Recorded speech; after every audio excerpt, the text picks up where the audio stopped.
আমার টার্গেট বছরে 3টা ছবি আনা। যতদিন সিনেমা করবো ততদিন আসবো, যতদিন আমার পা চলবে। এই নিশান কি দাগি হয়ে থাকলো, পারফর্মারের কোনো ভেদাভেদ নাই। আমি আমার মনের মধ্যে হুমায়ুন ফরিদিকে নিয়ে একটা গাঢ় সম্মান আছে এবং আমি তাকে আমার গুরুর দরজা দিই। যে নাটকের মানুষ সিনেমাতে ওয়ার্ক করে না, এটা গল্প নির্ভর ছবি আমার কাছে মনে হয়, এবং দেশীয় গল্প। একটা তো নির্মাতার একটা মুন্সিয়ানা আছে এবং টোটাল টিম এফোর্ট আছে, এবং যারা কলাকুশলী কাজ করছে তারা এফোর্ট দিয়ে কাজ করার চেষ্টা করছে, এবং যারা অভিনয় শিল্পী কাজ করেছে তারা সবাই ঠিকঠাক চরিত্রটা পোর্ট্রে করার চেষ্টা করছে। আমার মনে হয় এটাই সবচেয়ে বড় শক্তি। ইনিশিয়াল আইডিয়া জেনারেট করছিলাম আমি যে চরিত্রটা করছি দাগি, নিশানের সাথে আমি আমার জার্নালিস্ট ভাই মানে ওই বেশি আমি যেতে চাই, তাকে ইন্ট্রোডিউস করে দিতে চাই আমার প্রেস মিটে। সো এটা একটু বিগার, আরও কিছু সংযোগ করে টোটাল টিম সেটাকে এক্সিকিউট করছে। এটা এমন না যে সুরঙ্গ থেকে দাগির থেকে আরও বেটার গল্প সামনে আসবে বা হয়তো বা কম ভালো গল্প আসবে, বাট আমার কাছে মনে হয় যে সময়টা আমি নিয়েছি আমাকে একটা গল্পের প্রেমে পড়তে হবে, এবং at the same time total যারা এক্সিকিউট করে বিভিন্ন ডিপার্টমেন্ট সম্পূর্ণ বিষয়টা মনপুত হতে হবে। হ্যাঁ, এটা টোটালটা হচ্ছে টিম এফোর্ট। এটা যখন পর্যন্ত সবাই একসাথে আসবে না এবং যেটা মনোপুত হবে না ততক্ষণ পর্যন্ত আমার মনে হয় যে আমার পক্ষে সিনেমা করা সম্ভব না। সো আফটার সুরঙ্গ আমাদের অনেক প্ল্যান আছে, অনেক প্ল্যান করেছি আমরা, কিন্তু আমরা কোনোটাই এক্সিকিউট করতে পারি নাই। So this is the beauty of দাগি, যে দাগি আমরা এক সূত্রে এক সুতোয় সবাই একত্রিত হয়ে এক কথায় এক দাগে শেষ করার একটা সিদ্ধান্ত নিয়েছি, এবং আলটিমেটলি আফটার 2 ইয়ার্স দাগি আপনাদের সামনে এসেছে। সবসময় পজিটিভ, এবং 2 বছর না, এটা যদি আমি 3 মাস পরেও এক্সপিরিয়েন্স করতাম অথবা 5 বছর পরেও করতাম, অবভিয়াসলি ইটস লাইক মানে বিউটিফুল স্টাফ ফর মি। আমার কাছে এটা চমৎকার লাগে, দর্শকের অনুভূতি, এবং এখানেই সিনেমার প্রেমে আমি পড়ে যাই। এই যে এত বড় স্ক্রিন, এখানে এসে লুকিয়ে যে দর্শকের ইন্টারাকশন আমি শুনি, এটা একটা প্রেম, এটা একটা ভালোবাসা।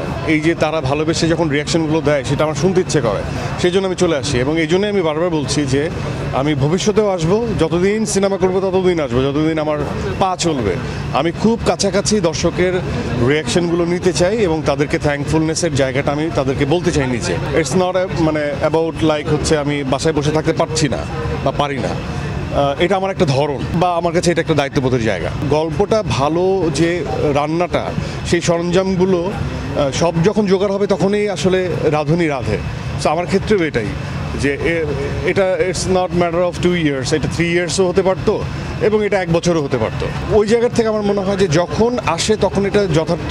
আমরা কি আগে, আমি নিজে বা আমার টিম কি হ্যাপি কিনা এই কন্টেন্টটা দেখে, আমাদের আশা থাকে অনেক সুন্দরভাবে এটাকে পোর্ট্রে করার। সেটার হয়তো বা 60% 70% আমরা এক্সিকিউট করতে পারি, আমরা হাল ছাড়ি না। বাট দিনের শেষে একটা মানে আশা থাকে যে না, এটা আমি এই গল্পটাতেই কাজ করতে চেয়েছিলাম, এভাবেই কাজ করতে চেয়েছিলাম। আমার সবসময় ন্যাক কাজ করে গল্প নির্ভর কাজে কাজ করার, এবং আমি নিজেকে ওইভাবেই প্রিপেয়ার করতে চাই বা করছি। টোটাল টিমও ওভাবে প্রিপেয়ার করেছে। This is the beauty of the story. এটা নিশানের একটা সংলাপ যেটা ডিরেক্টর লিখেছে, এটা ইজ পারসেপশন। এই সংলাপটা নিশানের মুখে, সো তার ব্যক্তিগত মতামত এটা, সেই মতামতের সাথে দর্শকের মতামত মিলে কিনা সেটাই হচ্ছে ভাবার বিষয়। বা এই কথায় দর্শকের মনে কোথাও যে এন্ড নোটে এটা নাড়া দেয় কিনা, যে এই নিশান কি দাগি হয়ে থাকলো নাকি সে it's a story about redemption, সে কি মুক্তি পেলো কিনা, সেটাই দেখার বিষয়, সেটাই ভাবার বিষয়। প্রথম দিনের প্রাপ্তি সবসময় ইটস গোনা বি বিউটিফুল, এবং এটা আমার কাছে মনে হয় এটা খুবই মানে অনাকাঙ্ক্ষিত না, এটা খুবই কাঙ্ক্ষিত ছিল। এতদিন পর যারা আমার ভক্ত সকল তারা সিনেমা দেখতে আসবে, এটাই খুব স্বাভাবিক। যদিও আমাদের এখানে আমাদের বারবার প্রমাণ করতে হয়, তো আমার এতে কোনো আপত্তি নেই, এতে কোনো সংশয় নেই। বাট আমার কাছে মনে হয় যে বিং এ নাটকের পারফর্মার, আমি নাটক ওন করি এবং এটা আমার রক্তে মিশে আছে, এবং আই এম সো প্রাউড যে আমরা নাটক থেকে যারা এসেছি বড় পর্দায় কাজ করছি। এবং শুধুমাত্র আমি না, বিভিন্ন কলাকুশলী এখন ডিরেক্টর থেকে শুরু করে সবাই নাটকের তারা খুবই ইম্পর্টেন্ট জায়গা হোল্ড করছে। আমার মতে হচ্ছে একজন পরিচালক নাটকের হোক বা সিনেমার হোক, গ্রহণযোগ্যতার জায়গায় তারা সম অধিকার এবং সম অ্যাটেনশন পাওয়ার অধিকার রাখে। অ্যাট দ্য সেম টাইম পারফর্মাররাও, সেটা নাটক থেকে আসুক আর সিনেমা থেকে আসুক, এক্সপিরিয়েন্স কথা বলতে হবে এবং তার যে উদ্দেশ্য সেটা অনেক সঠিক হবে। আমরা ভাগ করে ফেলি, সেটা আমার কাছে এটা একটা মিথ, আমাদের ইন্ডাস্ট্রির এটা একটা মিথ। আমি বলবো যে এটা একটা কুসংস্কার। সো আমি নাওএডেজ আমি দেখি যে অনেক ইম্পর্টেন্ট ক্যারেক্টার যারা, তারা সব নাটকের মানুষ, এবং যারা ডিরেক্টর তারা ম্যাক্সিমাম, একজন হিমেল আশরাফ, একজন তপু খান, একজন মেহেদী হাসান, হৃদয়, আরও অনেক নাম, যারা সবাই নাটকের রেগুলার ছিল এবং তারা সিনেমা করছে। এবং আমি চাই ভবিষ্যতে নাটকের আর্টিস্টরা আমাদের সিনেমার অঙ্গনে অনেক বেশি কাজ করবে এবং প্রফেশনালি কাজ করবে, এটা আমার ইচ্ছে। কারণ এই পারফর্মারের কোনো ভেদাভেদ নাই।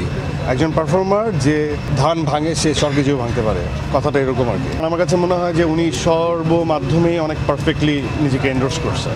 এর মানে এই না যে আমার সাথে তার তুলনা হবে বা আমার সাথে তার, আমরা দুইজন, আমি প্রত্যেকেই এখানে যারা যে সময় আছে মানে আসে কাজ করতে, তারা ডিফারেন্ট টাইম লাইনে আসে, তো এক একজনের এক্সপিরিয়েন্স এক এক রকম। হ্যাঁ, আমি আমার মনের মধ্যে হুমায়ুন ফরিদীকে নিয়ে একটা অসম্ভব গাঢ় সম্মান আছে এবং আমি তাকে আমার গুরুর দরজা দিই পারফরমেন্সের জায়গা থেকে। সো এটা যদি কেউ বলে মন্দ না, কিন্তু আমি মানে তার, আমার কাছে মনে হয় যে আমি একজন হুমায়ুন ফরিদীর নখের যোগ্যতা রাখি না। সো আমার কাছে এরকমই মনে হয়, বাপ সবসময় বাপই থাকে, তো প্রত্যেকের আলাদা আইডেন্টিফিকেশন এবং ছেলের পরিচয় অনেক সময় বাপ পরিচিত হয় এবং বাপের পরিচয় অনেক সময় ছেলে পরিচিত হয়। সো আমার মনে হয় এভরি ইন্ডিভিজুয়ালের আলাদা আইডেন্টিফিকেশন থাকলে সেটা অনেক বেটার। আমি একজন আফরান নিশো যেন হয়ে উঠতে পারি এবং ভালো পারফর্ম করতে পারি ভবিষ্যতে, এবং সবাইকে নিয়ে একসাথে ইন্ডাস্ট্রির কোনো ভালো দিকে যেন নিজেকে কন্ট্রিবিউট করতে পারি, সেটা আমার লক্ষ্য। সো আমি ভবিষ্যৎ দ্রষ্টা না, বাট আমি সব প্ল্যাটফর্মেই আমার কাছে সেম, আমার কাছে কোনো ভেদাভেদ নাই।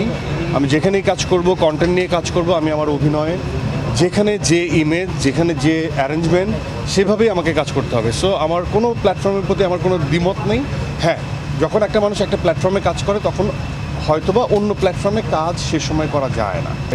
ইটস এ ট্রিক, এটা একটা রুল বা এটা একটা ধরন। তারপরে নাটকে এসেছি, তারপরে থ্রেট ফিল করছি যে মডেলরা কাজ করতে পারে না, দেন আমার নাটকে আসা, অভিনয়ে আসা, দেন ওটিটিতে যাওয়া, আবার থ্রেট যে নাটকের মানুষ সিনেমাতে ওয়ার্ক করে না। মানে এই যে এটা একদিক দিয়ে পজিটিভ, কারণ এটা আমার মতো মানুষের হয়তো অনেক হেল্প করে। মানে একাধিক বলি, একবারই আমি বলতে চাই না, যখন যেটা একদমই কনফার্ম হয় তখন জানতে পছন্দ করি। একাধিক না ততোধিক, এগুলো আসলে কন্ট্রাকচুয়াল জায়গায় চলে গেছে, হয়ে গেছে।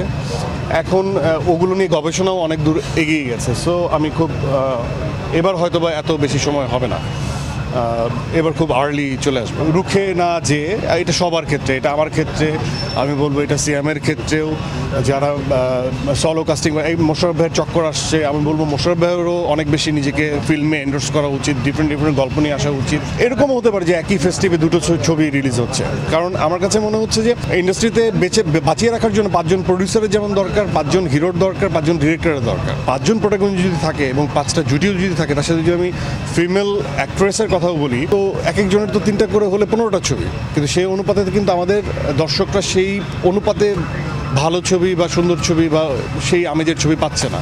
সো আমার কাছে মনে হয় যে আমাদের এই সাহসটা করা উচিত। আবার দেখেন এবার ঈদে অনেক চেঞ্জ। সো আমার কাছে মনে হয় এটাকে তাদেরকে আশাহত না করে তাদেরকে সুন্দর কাজ ডেলিভার করা উচিত। তাহলে আসলে শুধু একলা বেঁচে লাভ নেই, আমাদের সবার বাঁচতে হবে। আমার টার্গেট বছরে 3টা ছবি আনা।